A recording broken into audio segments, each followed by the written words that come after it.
I cheated on my ex-boyfriend because he was too good. This is my confession. My ex, he was the kind of man women say doesn't exist anymore. Hard-working, loyal, solid. He was the type who actually meant it when he said he wanted a future, a family, something real. And me? I was the storm that rolled into his life and wrecked it.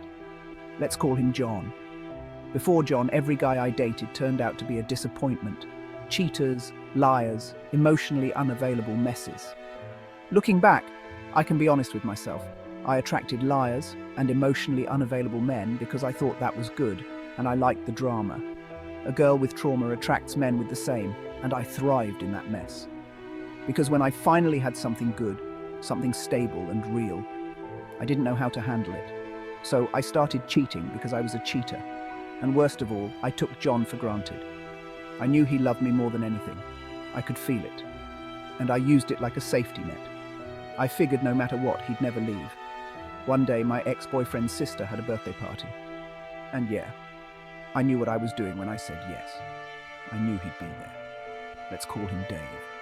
Dave was a player, always had been. A charmer, a smooth talker. The kind of guy who could look at you with those eyes and make you forget every promise you made to yourself. He was the danger I couldn't seem to let go of, even when I told myself I was done. The first mistake wasn't going to the party. The real mistake was lying about it. I told John, I'm going out with the girls tonight. Which technically wasn't a lie, but I left out the part about where I was going and who I knew would be there. So yeah, when Dave saw me, he smiled like no time had passed. And I smiled back. We started talking, laughing. Way more than we should have. Way more than was innocent. I felt that old pull, that rush. Like I was 22 again and nothing mattered except the way he made me feel. After that night, it didn't stop. We started texting. At first it was casual, then it got more constant. It felt familiar, dangerously familiar. Like falling into a rhythm I already knew by heart. Then came the lunch plans. And look, I knew what I was doing. Dave didn't just want lunch. I knew him. I knew what it meant. And instead of shutting it down, I let it happen. I went to his place. And yeah, lunch turned into more than just food. That day, Dave had me for lunch. And after that, there was no going back. It happened again and again. The worst part? I didn't even feel that guilty. Not at first. There was this part of me that liked it. The secrecy, the risk, the excitement. I had a man at home who adored me, who was planning a life with me. And yet, I kept feeding the part of me that only felt alive when things were chaotic. But chaos comes with a cost. Eventually, I got careless. Or maybe part of me wanted to get caught. One night, I left my phone unlocked. And that was it. A message from Dave popped up. John saw it. He opened it. And there it was. Dave's eggplant emoji, followed by the words, "Come back for some more tomorrow." Proof, John asked me, calmly, over and over. Just tell me the truth. And what did I do? I lied. I said it was a mistake. I said it happened once. I gave him just enough truth to keep him, but not enough to lose everything. And as expected, John didn't yell. He didn't slam a door or break anything. He just looked at me, with this sadness in his eyes. And he asked, why? And instead of telling him the truth, I did the worst thing I could have done. I gaslighted him. I made him feel like he was part of the problem. I said, maybe if you didn't work so much, I wouldn't feel so lonely. I blamed him for working, for providing, for trying to give us a good life. I twisted everything. I made him question himself, like he wasn't enough, like his love wasn't enough. But the truth, he was doing it all for us.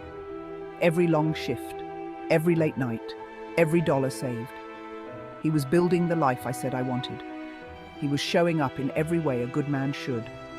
And me, I broke it. Not because I didn't love him, but because somewhere deep inside I didn't believe I deserved to be loved like that. I had a man who would have moved mountains for me, and I turned around and burned the bridge between us for a man who wouldn't even lift a finger to catch me. So when John looked at me with those heartbroken eyes and asked, "Why?" I didn't have the courage to say the real answer, because I didn't know how to be loved. Not the right way, not the honest way, not by someone who meant it. I wish I could say I learned my lesson that night, that the shock of almost losing John woke me up, that I chose him, chose us, chose to finally be the woman he believed I was. But the truth, I didn't. I went back to Dave. Not openly, not boldly. No, this time I was sneakier, more calculated. I changed his name in my phone to Tasha, one of my girlfriends that John knew. So when Dave texted me at midnight, I'd smile and say, "Oh, it's just Tasha, you know how she is." And John, trusting me like he always did, believed it.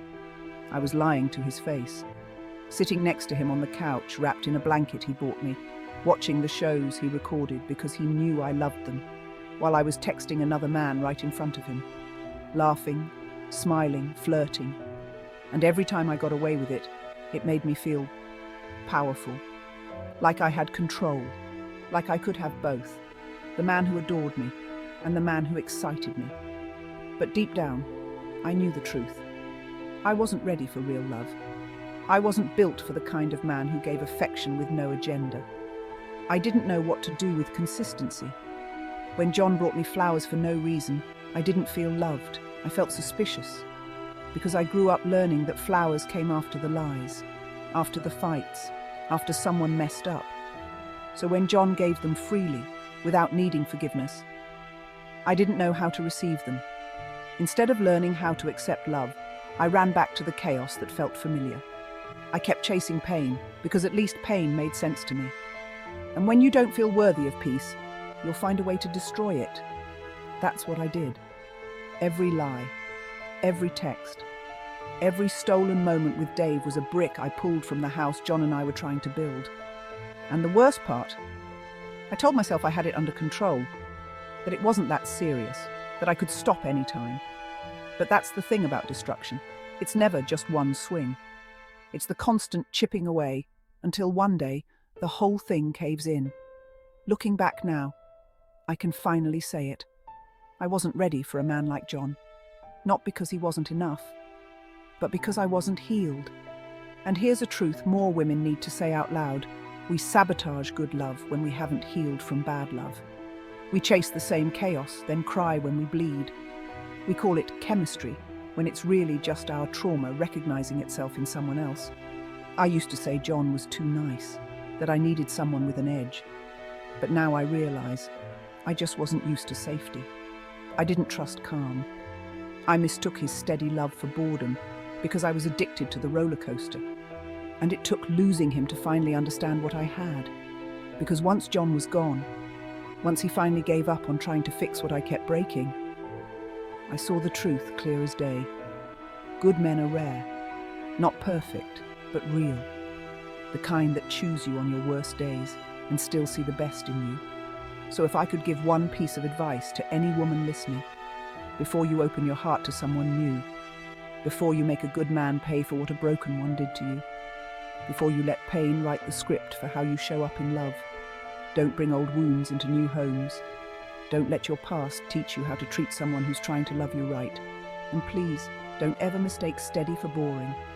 Sometimes what feels boring is exactly what your heart needs to finally rest. Because once you lose a good man, you realize just how rare they are, how hard they are to find, how impossible they are to replace. So to every woman who still has that kind of man in her life, don't wait until it's too late to see what you have. Because too nice to keep might just be the man you'll never find again.